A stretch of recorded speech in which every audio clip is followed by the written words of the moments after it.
là hi bo kon bazar ania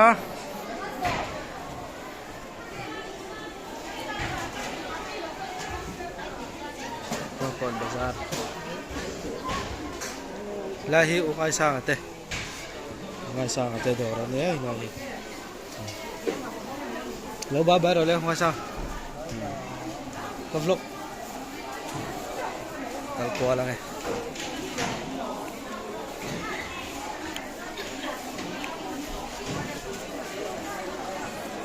aray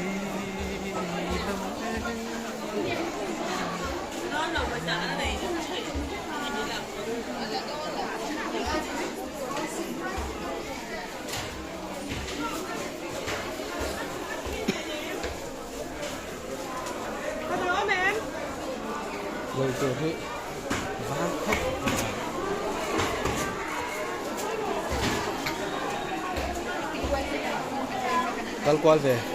Kal qual về nước bằng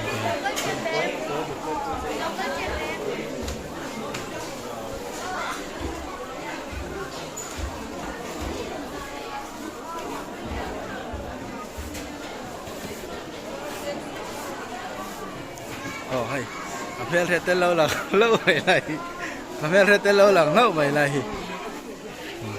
số tên nhé tên thì apa besar kui teh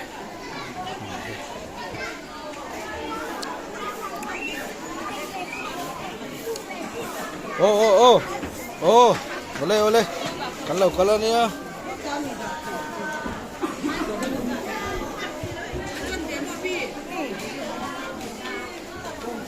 Zawan mo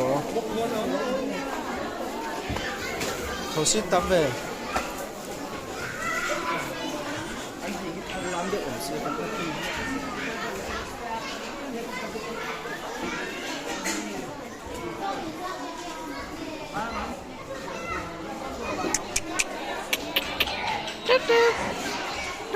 bye rồi lên bye tê bye bye rồi lên bye bye